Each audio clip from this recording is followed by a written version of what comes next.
오늘 저희들에게 주시는 하나님의 말씀은 욥기 11장 12절로 20절의 말씀입니다. 함께 성경을 교독해서 받으십시다. 허망한 사람은 지각이 없나니 그의 출생함이 들나귀 새끼 같으니라. 만일 내가 마음을 바로 정하고 주를 향하여 손을 들 때에 내 손에 제약이 있거든 멀리 버리라. 불의가 내 장막에 있지 못하게 하라. 그리하면 내가 반드시 흠없는 얼굴을 들게 되고 굳게 서서 두려움이 없으리니 내 환난을 잊을 것이라. 내가 기억할지라도 물이 흘러감 같을 것이며 내 생명의 날이 대낮보다 밝으리니 어둠이 있다 할지라도 아침과 같이 될 것이요 내가 희망이 있으므로 안전할 것이며 두루 살펴보고 평안히 쉬리라. 내가 누워도 두렵게 할 자가 없겠고 많은 사람이 내게 은혜를 구하리라. 그러나 악한 자들은 눈이 어두워서 도망할 곳을 찾지 못하리니 그들의 희망은 숨을 거두는 것이니라. 아멘. 욥의 친구 소발이 욥에게 충고하고 조언을 하고 있는 것입니다. 욥은 오늘 욥에게 소발이 말하기를 오늘 12절 앞부분에서 뭐라고 말하냐면 욥이 자꾸 하나님 앞에 원망하고 불평하니까 말이 많다고 생각합니다. 말 많은 사람은 의롭지 못하다라고 말해요. 그러면서 전능자는 지혜로우시기 때문에 그 죄인이 하나님의 신묘막측한 오묘함을 측량하는 것이 불가능하다고 말합니다. 그래서 하나님은 허망한 자를 알아보신다. 하나님이 상관하지 않는 것 같으시지만 다 보고 계신다라고 말합니다. 욥을 향해서 하는 말이죠. 소발은 이어서 오늘 12절에 허망한 사람은 지혜가 없다라고 말합니다. 욥을 말하는 것이에요, 바로요. 그리고 그 허망한 사람, 지각이 없는 사람은 그 출생함이 들나귀 새끼 같다. 마음대로 자기 하고 싶은 대로 한다라는 그 표현이죠. 그런데 이 소발이 한 이 말, 욥에게 허망한 사람이고 마치 들나귀의 새끼 같다라고 한 말이 꼭 부정적인 말만은 아닙니다. 그렇게 비록 허망하고 마치 들나귀의 새끼처럼 이렇게 잘 컨트롤하지 못하지만 그래도 바뀔 수 있다라는 전제를 가지고 말합니다. 그래서 들나귀 새끼 같아도 마음을 바로 정하고 주를 향하여 손을 들고, 이 손을 든다라는 얘기는 하나님께 항복하고 기도하면서 나아가는 것을 말하지요. 마음을 바로 잡는다라는 것은 하나님 앞에 회개한다라는 것을 표현하고 있어요. 그렇게 바뀔 수 있다라는 가능성을 두고 있는 것이지요. 그렇습니다. 하나님이 우리를 판단하시는 것은 그분의 지혜, 그분의 초월적인 지혜에 근거하시기 때문에 누구도 그 하나님의 역사하심을 막거나 방해할 수 없습니다. 소발은 오늘 욥에게 하나님께 회개하기를 거절하지 말라. 그리고 하나님께 회개하고 나아가면 그 결과가 다르게 나타날 수 있다라고 말합니다. 그런데 소발이 전제하고 있는 것은 그겁니다. 욥이 허물이 많다라는 거예요. 말도 많이 하고 또 허망한 자 같이 하고 또 하나님 앞에 죄를 지었다라고 전제하고 있는 것이지요. 욥은 무지하게 나처럼 하나님께 고통과 재앙을 받을 수 있다고 말합니다. 그런데 소발은 아니라고 합니다. 하나님은 모든 것을 아시기 때문에 거짓된 자들을 하나님이 알고 계신다. 그리고 욥 너는 하나님 앞에 허망한 자요 죄를 지었다라고 말합니다. 소발은요, 오늘 하나님의 심판, 징계를 욥을 비난하는 데 사용을 하고 있습니다. 그래서 욥을 뭐라고 표현합니까? 허망한 자와 같다. 지각이 없는 자다. 그리고 자기 마음대로 막 하는 자로 표현을 합니다. 그렇게 원망하고 불평하고 자기 말하고 싶은 대로 하면 하나님의 깊은 뜻을 결단코 알 수 없다라고 말하고 있는 것이지요. 그는 욥에게 자신의 가르침을 듣고 하나님 앞에 지각 없는 자, 미련한 자가 되지 말고 들나귀 새끼 같은 자가 되지 말고 하나님 앞에 회개하고 기도하고 나아가라고 말합니다. 너에게 죄악이 있거든 그 멀리 던져버려라. 죄에서 악에서 떠나라는 거지요. 그리고 너의 장막에 너의 집에 너의 몸에 이 불의한 것이 있지 않도록 그렇게 해라라고 말합니다. 바르게 살라고 말하는 것이지요. 그러면 반드시 네가 하나님 앞에 용서함을 받고 이제 흠없는 얼굴로 하나님 앞에 담대하게 서게 될 것이라고 말합니다. 그런데 오늘 이 소발을 보면요, 엘리바스나 빌닷처럼 욥의 고통과 아픔을 함께 해주지 못합니다. 그래서 욥에게 회개하라고 말하면서 욥에게 별로 도움이 되지 않는 무익한 그런 권면을 하고 있어요. 소발이 말한 것은 말 자체는 틀리지는 않았어요. 그러나 욥에 대해서 함께하지 못하고 그의 상황과 그 처한 그 환경을 이해하지 못했기 때문에 바른 권면이라고 생각되지만 욥에게는 무익하고 욥을 더 아프게 하는 권면이었다라는 거예요.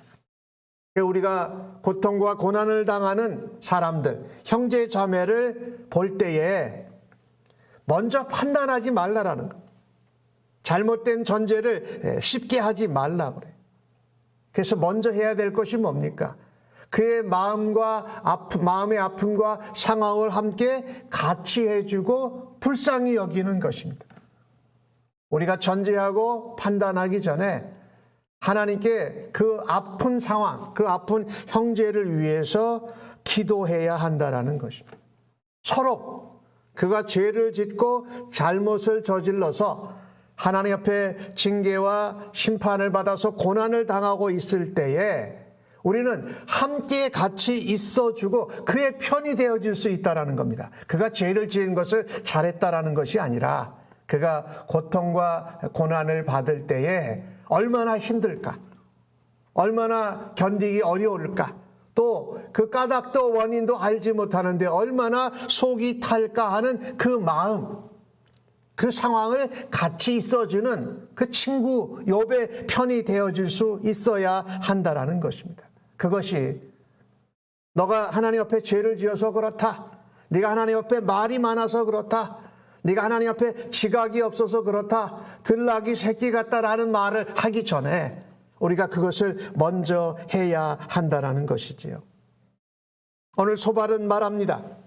네가 그렇게 하면 하나님이 환난을 있게 해주실 것이다. 그리고 너가 그 고통과 아픔도 다 물이 흘러가듯이 잊어버리게 될 거라고 말합니다.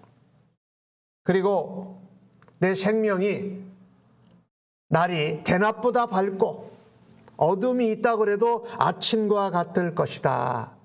앞으로 네가 회개하고 하나님 앞에 기도하면 너의 날이 대낮과 같이 밝아질 거다. 희망이 있다. 네가 안전하다.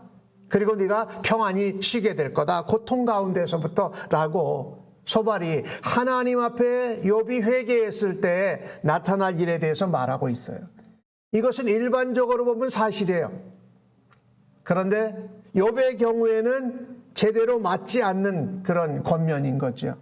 우리가 참 이 실수를 자주 범하는 것이 뭐냐면요, 우리가 바르다고 생각하는 그 권면이 그 권면을 받는 사람, 고통을 당하는 사람에게 무익할 때가 있어요. 전혀 이유익이 안 되고 상황에 맞지 않을 때 그것은 아프게 하는 권면이 되기 때문에 더 힘들게 해요. 그래서 그 권면을 멈춰야 한다라는 것이에요. 소발의 말을 정리하면 그렇습니다. 하나님 앞에 회개하고 헌신을 다짐해라. 하나님 앞에 항복하고 복종하는 의미로 손을 들고 나아가라고 말합니다.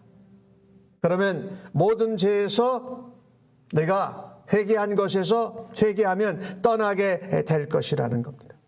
이 소발은요, 이와 같이 변화되는 이유가 욥이 회개했을 때, 바른 행위를 했을 때 나타나는 보상이라고 말합니다. 그런데 하나님은 회개했을 때에 꼭 그렇게 보상으로 이와 같은 상황과 환경을 변화시켜 주시는 분이 아니라 죄인이 회개할 때에 하나님은 언제든지 기꺼이 용서해 주시는 분이기 때문에 그렇습니다. 그래서 이와 같이 상황이 변화되는 것은 전적으로 하나님의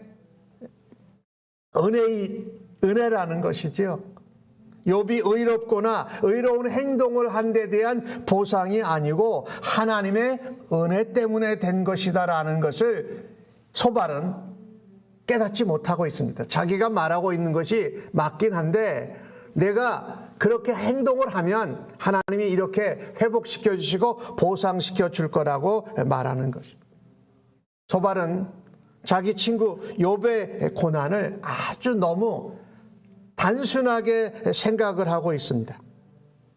하나님께서 욥을 향하여서 어떤 계획과 어떤 또 신앙의 그 정금같이 나오는 것을 준비하고 계신 것을 전혀 생각하지 않고 있습니다. 그런데 오늘 욥을 좀 보십시오. 욥이 하나님을 계속 경외하고 있고 하나님을 만나기를 원하고 있다라는 것은 소발은 발견하지 못합니다. 욥이 계속 하나님 왜 내게 이런 고통과 재앙과 아픔을 통해서 나를 하나님이 만나시고 변론하시기를 원하시는지를 제가 모르겠습니다.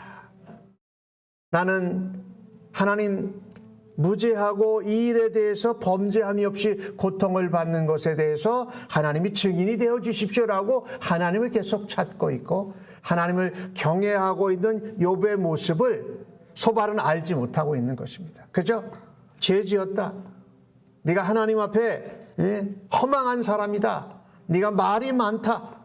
네가 마치 들나귀 새끼 같다라는 그런 말만 하고 있는 것이지요. 우리가 고난과 고통과 이유를 모르는 어려운 일을 당하는 사람을 대할 때는 우리가 좀 더 조심해야 합니다. 그리고 좀 더 그 사람의 상황과 아픔과 하나님의 우리가 알지 못하는 계획에 대해서 염두에 두고 다가갈 필요가 있다는 것입니다. 고난당하는 형제를 위해서 판단하는 것은 굉장히 빠르고 쉽습니다. 그러나 그의 환경과 상황과 고통을 이해해주고 긍휼히 여기고 기도하는 것은 더 우리가 하지 못하는 것을 보게 됩니다. 그래서 오늘 주신 본문을 보면서 우리가 다른 사람에게 바른 권면이나 충고를 할 때에 우리가 공감이 더 먼저다라는 겁니다.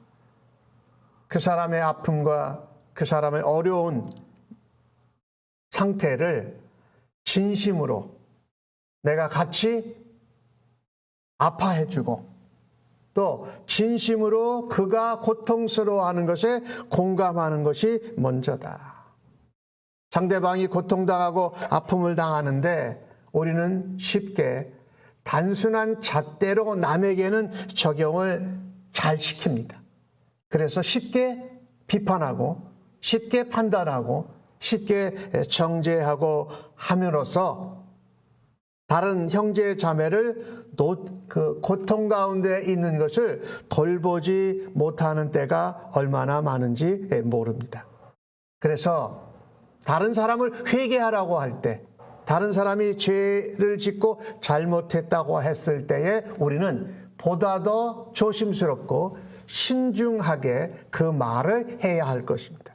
그것보다 우리가 공감과 그 아픔 가운데 함께 동참하고 긍휼히 여기며 그 사람을 위해서 기도하는 것이 더 먼저다라는 것을 우리가 늘 기억할 수 있기를 간절히 바랍니다. 기도하겠습니다. 하나님,